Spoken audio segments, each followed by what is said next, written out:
Muy buenas tardes, estimados alumnos. Vamos a dar inicio a la clase número 2, correspondiente a la continuación del antecedente histórico que dio fundamento al derecho internacional público.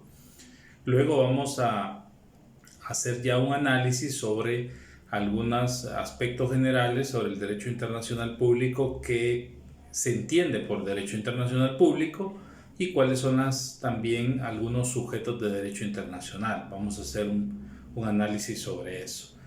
Bien, antes de iniciar, solo hacer una pequeña retroalimentación de la clase anterior, que siempre trato de clarificar algunas ideas o puntualizar.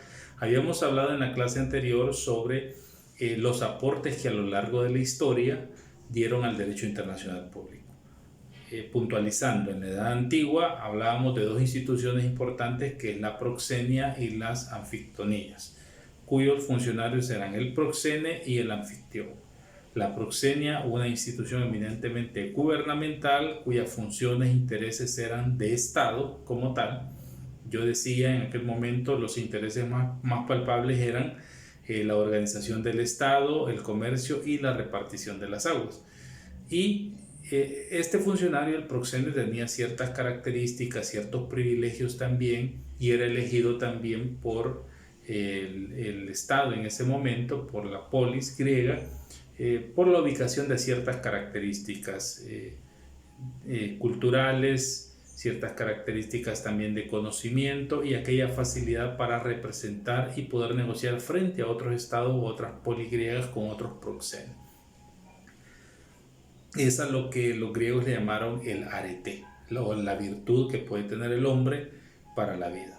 También existían las anfictonías, que eran instituciones eminentemente religiosas, cuyo interés era velar por la conservación de sus creencias, de sus ritos, y ir manteniendo o ir conformándose como tal la representatividad frente a otras polis griegas. De ahí hacíamos el análisis de que la Iglesia siempre ha estado inmiscuida en los asuntos del Estado, y hoy por hoy pues también en un momento de la historia aportó para el derecho internacional público como tal. La Termópilas fuera una de las primeras reuniones o concilios que se conocen hoy por hoy, concilios ecuménicos, que se desarrolló en la Edad Antigua, pues para ir consolidando y conformándose, organizándose frente al poder del Estado y acompañarlo pues en las decisiones que se tomaban. Entonces, de hecho, cuando vamos en el tránsito de la historia, vemos cómo la Iglesia Católica, allá cuando se dan las conquistas, decía, empieza a dirimir conflictos de conquistas entre países. Entre España y Portugal se dividen las conquistas a lo largo de los territorios latinoamericanos, y es precisamente la Iglesia Católica y el Reinado de España pues los que empiezan a dirimir eso, ¿no? Y yo decía de que en aquel momento aparece uno de los primeros tratados, por supuesto sin mayores formalidades o sin un marco jurídico previo a ese tratado que le dijera cómo tenía que elaborar el tratado, que es el famoso Tratado de Tordesillas.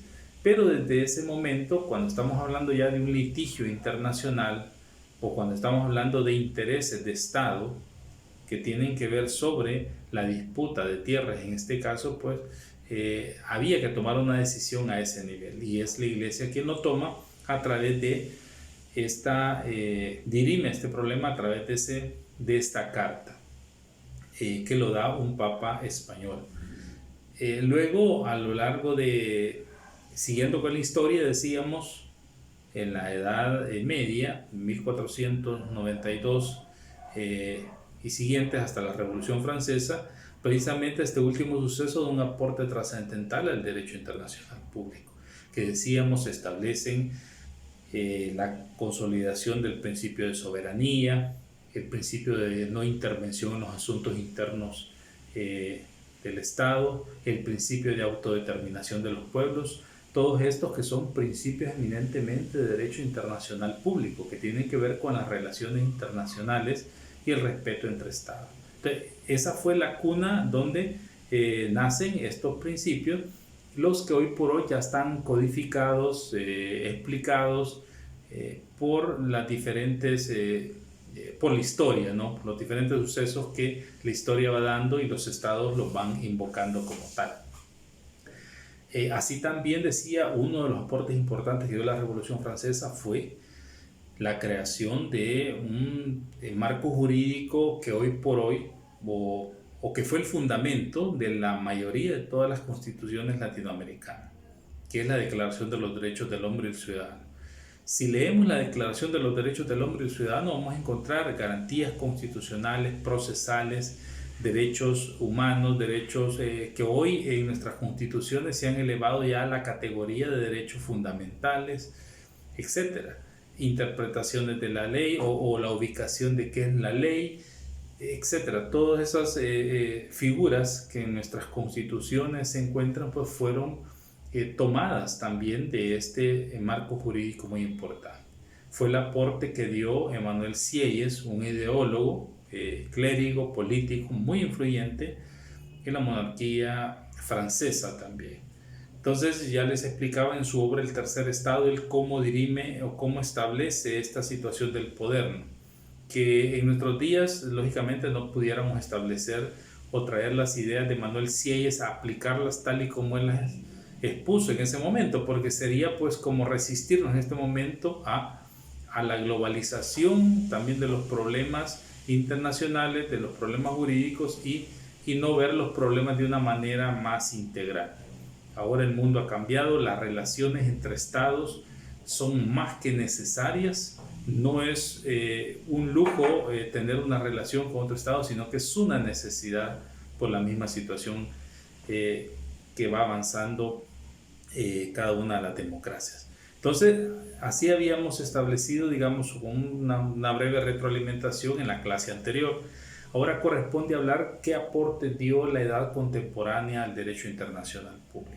Bien, vamos a empezar con el tiempo de la Primera Guerra Mundial, 1912-1920. Como resultado de la Primera Guerra Mundial se establece una de las primeras instituciones internacionales que trató en alguna medida de ir generando un pacto de paz, que es la famosa Sociedad de Naciones. El Salvador se suscribe a esa Sociedad de Naciones, pero en 1936 se retira.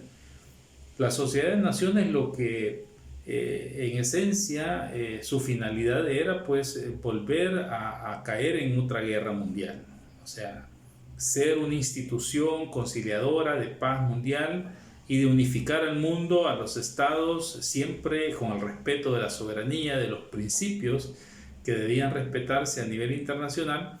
Y esta Sociedad de Naciones dura aproximadamente 20 años y luego desaparece. Una sociedad que no tuvo mayores efectos dentro de la comunidad internacional. Pero sí, el aporte es porque hay un primer intento de que los estados puedan someterse a una jurisdicción internacional o reconocer una jurisdicción internacional, que es una cuestión de debate también, cuando un estado va a someterse a una jurisdicción internacional. En ese sentido, la Sociedad de Naciones es el aporte más significativo para el derecho internacional público que da la edad, diríamos, contemporánea en el ámbito de la Primera Guerra Mundial. Luego, ante el galopante avance de la guerra y de la situación de autoritarismo en los países latinoamericanos y en la Europa continental también, y ante esa necesidad de ir cambiando de un estado eminentemente liberal y de ir construyendo lo que hoy por hoy se está denominando un estado social, constitucional y democrático de derecho, es que empiezan a generarse una serie de eventos internacionales que aportan al derecho internacional público, aportan definitivamente al derecho internacional público. Recordemos que de 1936 empiezan las dictaduras militares a florecer, empiezan a prepararse ya, o es la antesala de la Segunda Guerra Mundial, y sobre la base de la Segunda Guerra Mundial también empiezan, aparte de conocerse los crímenes atroces de la Segunda Guerra Mundial, la violación recurrente a derechos humanos, empieza a establecerse la necesidad de que exista un ente supranacional para los estados que puede en alguna medida ser una institución neutral que promueva la paz y las seguridades nacionales de los estados también. Promueva la unificación, que establezca solución pacífica de conflictos y que establezca también mecanismos pues, de coercibilidad. También esto es importante, que establezca mecanismos también de coercibilidad para que los estados no solo vean a esta institución, no solo vean a todo el aparataje jurídico que viene surgiendo o que va a surgir en este momento como un cuerpo normativo más, sino que haya una institución que pueda generar la coercibilidad en su cumplimiento. Y es así como llegamos a la Segunda Guerra Mundial y lo que denominamos el periodo posguerra, cuando esta acaba, periodo posguerra, y empieza el debate ideológico para la construcción o para dar el salto de transformación de los estados liberales a la constitución de estado social y democrático de derecho, un estado constitucional, social y democrático de derecho, que incorporaba o que incluía o que incluye la conformación de un estado constitucional, social y democrático de derecho. Primero incluye el hecho de que los estados tengan claro que hay infinidad de derechos humanos, o hay muchos derechos humanos, pero la gran mayoría tienen que elevarse a la categoría de derechos fundamentales. Implica la necesidad de reconocer que es necesario tener marcos jurídicos aparte de nuestras constituciones nacionales, de nuestras leyes secundarias, marcos jurídicos que vengan a dar un soporte o que vengan a dar una protección aún mayor a los derechos humanos de los ciudadanos. Es así que en el periodo de posguerra, después de conocer algunas experiencias de constitución de tribunales militares que empiezan a juzgar crímenes que se cometen en sus países, como por ejemplo el tribunal de Nuremberg, el de Tokio, que fueron tribunales a lo largo de la historia, lo dicen los textos, tribunales constituidos por los aliados de las potencias vencedoras de la Segunda Guerra Mundial. Fueron constituidos por ellos precisamente para juzgar a los países vencidos pues como autores de crímenes atroces, crímenes de lesa humanidad, crímenes de guerra dentro de todo el periodo de la Segunda Guerra Mundial. Luego también ya un poco más adelante empiezan a establecerse, por ejemplo, el Tribunal de Ruanda y el Tribunal de la ex Yugoslavia, que esos dos tribunales sí son, diríamos, un poco más modernos porque aparecen ya por autorización de una institución internacional, que ya lo voy a explicar. Pero hablando del Tribunal de Nuremberg y de Tokio, estos tribunales definitivamente son tribunales de hecho. Surgen sin una ley previa que los constituya como tal y les dé legitimidad. Surgen sin un catálogo, por ejemplo, de delitos que iban a juzgar, sin instauración de jueces competentes o que hayan sido investidos por mandato de una ley o de una autoridad superior. Es decir, tribunales que en alguna medida violaban garantías constitucionales, garantías procesales de las que se venían hablando y de las que ya se habían establecido allá en la Declaración de los Derechos del Hombre y del Ciudadano en la Revolución Francesa, 1789, que venían violentándose y esto es lo que da paso a que en 1945 también se instaure o se cree la Organización de las Naciones Unidas. La Organización de las Naciones Unidas hoy por hoy es el máximo órgano supranacional a nivel mundial que tiene la capacidad de reunir a la mayoría de los países del mundo para establecer políticas de paz, de seguridad, de bienestar, de ayuda para todas las naciones, y de poder ir también estableciendo algunos parámetros para que los estados vayan adecuándose a este nuevo ordenamiento.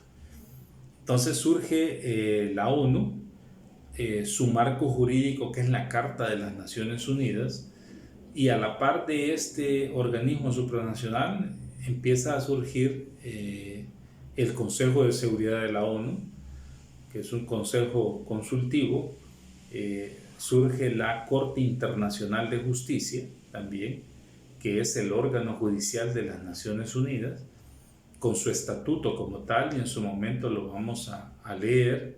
Vamos a leer algunos aspectos importantes, lo vamos a analizar. Y surgen otras instituciones como tal que forman partes también de la Organización de las Naciones Unidas. Entonces, en 1945, este es un aporte tremendo para las relaciones internacionales, las relaciones entre estados, y existe ya un organismo supranacional con mucha fortaleza jurídica, diríamos, para que los estados puedan acudir a plantear sus problemas jurídicos internacionales como tal, o solicitar la ayuda. A la par de esto, ante la necesidad, decíamos, de los cambios, de los nuevos paradigmas, de la evolución de las sociedades, es que se empiezan a crear una serie de normativa protectora de derechos humanos. Una serie de normativa que va reconociendo cada vez más y se va robusteciendo la existencia y protección de los derechos humanos a nivel mundial. Y es así como de 1945 en adelante se empiezan a aprobar tratados como la Declaración Universal de los Derechos Humanos. Se crea el Pacto Internacional de Derechos Civiles y Políticos.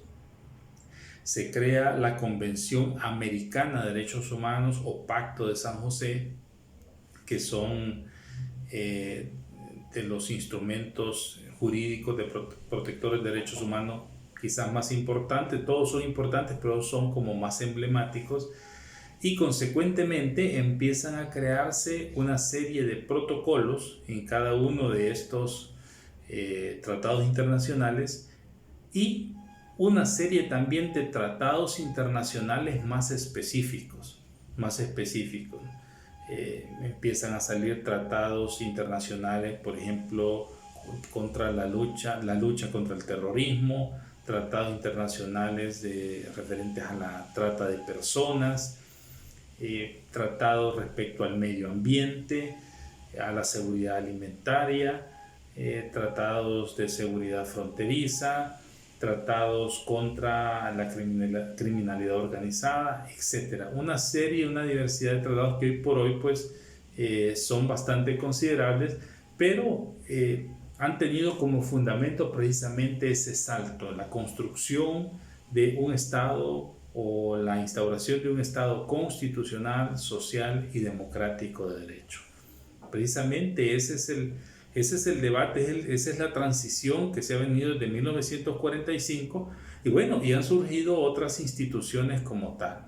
Otras instituciones, por ejemplo, tenemos la Corte Interamericana de Derechos Humanos, que es un tribunal supranacional del cual pues nuestro país es suscriptor también desde 1969, y por tanto tiene jurisdicción sobre nuestro país también en un momento determinado cuando llega un caso de conocimiento de la Corte, que de hecho la Corte ha tenido alrededor de unos 7 u 8 casos ya con sentencia establecida contra El Salvador.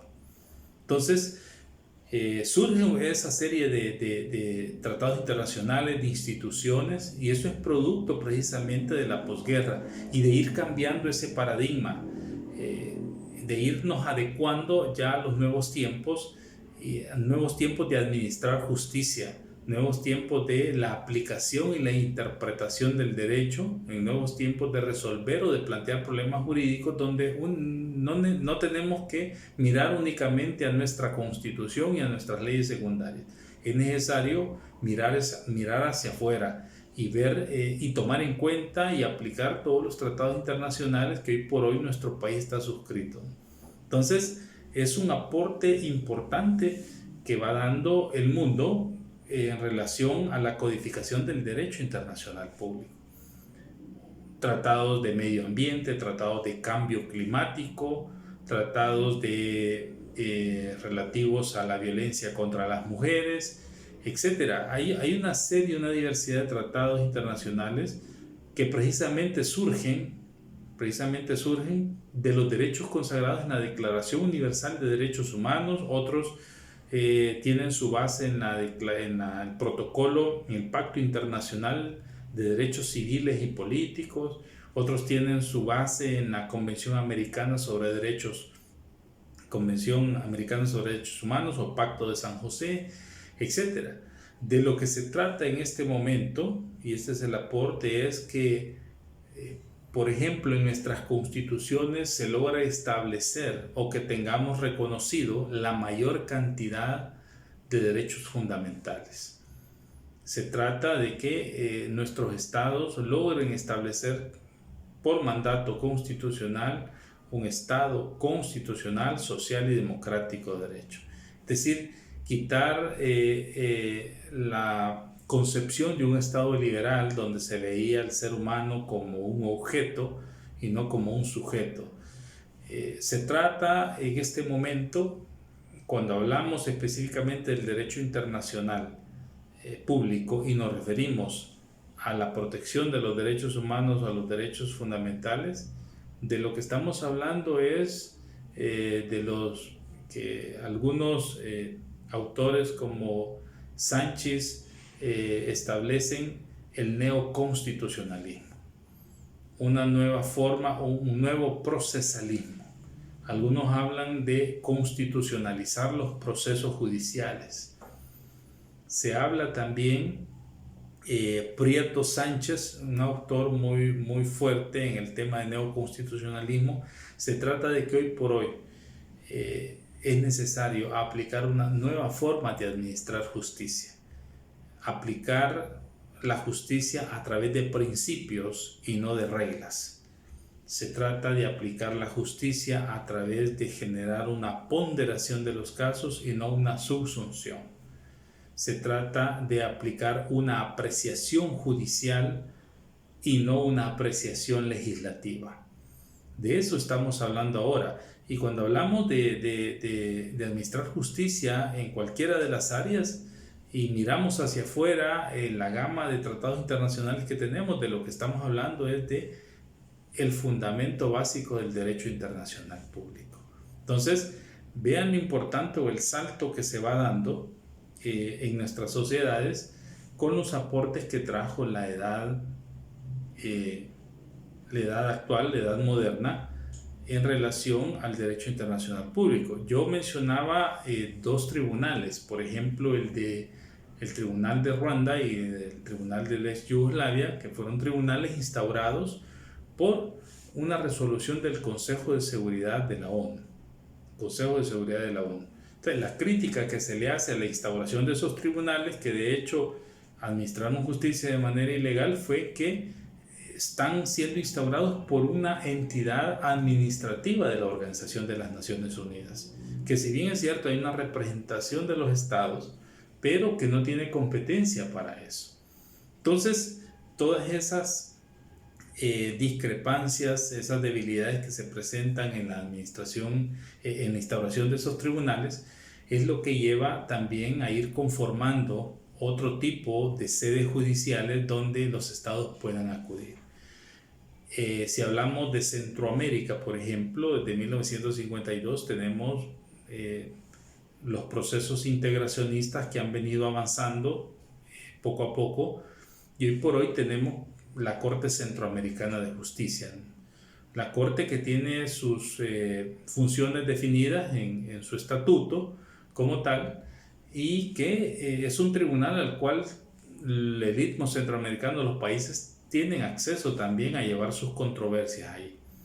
La crítica que se le ha hecho o lo que se ha generado es que los procesos de integración centroamericana tienen a su base más que todo aspectos económicos, aspectos de integración económica, y sobre la base de eso pues la mayoría de los litigios llegan con un conflicto económico jurídico como tal, pero sí son parte de todo el andamiaje de un derecho internacional público. Entonces, el aporte en concreto que da la Edad Moderna es la creación primero de instituciones supranacionales que tienen plena competencia sobre nuestros estados, también porque hemos suscrito esos tratados que le dan vida a estas instituciones. Y en segundo momento, la creación de una normativa jurídica protectora de derechos humanos.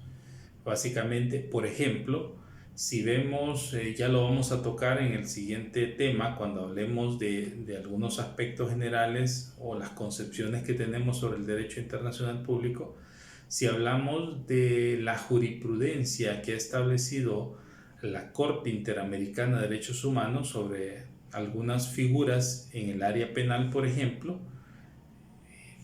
podemos darnos cuenta que nuestro Estado, que El Salvador, por ser suscriptor de la Convención, está en la obligación, nuestros operadores de justicia están en la obligación de tomar en cuenta esas líneas jurisprudenciales al momento de resolver un caso, cualquiera que sea. Entonces, aquí es donde viene la gran pregunta.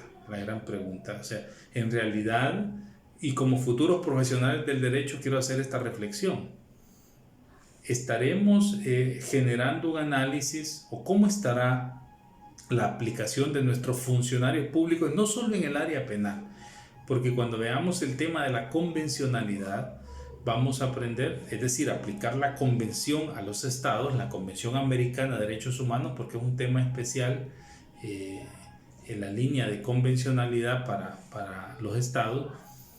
Nos vamos a dar cuenta que no solo los jueces o los administradores de justicia, los fiscales, los defensores están en la obligación de aplicar la convención al momento de resolver un caso concreto, sino que cualquier funcionario de Estado está en la obligación de tomar en cuenta y aplicar cuando sea necesario para resolver un caso una línea jurisprudencial, tomar en cuenta lo que dice la Convención sobre algún derecho humano de los que se establece en la misma. Entonces, digo esto pues porque este es el debate hoy por hoy que se tiene. Necesitamos administradores de justicia más proactivos, más que tomen una mirada hacia afuera, ¿no?, para la aplicación de la normativa y la resolución de conflictos jurídicos. De eso se trata. Es lo que se ha llamado el neoconstitucionalismo, los nuevos procesos de aplicación de la normativa internacional.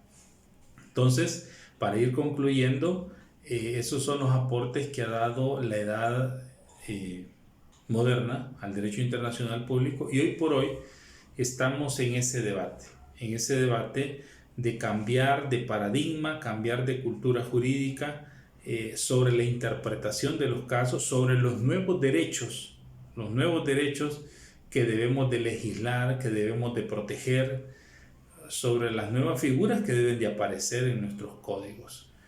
Estamos sobre el debate de la nueva interpretación, la nueva forma de administrar justicia que deben de tener nuestros operadores, sobre la instauración también o de elevar aquellos casos que en realidad nuestra justicia ordinaria no sea capaz de resolver, generar una cultura para elevarlos a las instituciones supranacionales.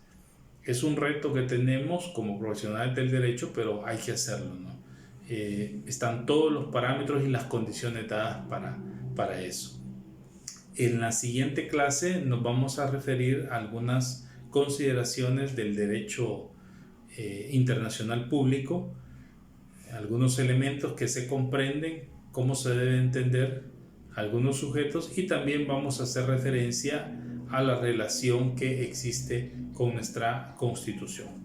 Pasen buenas tardes.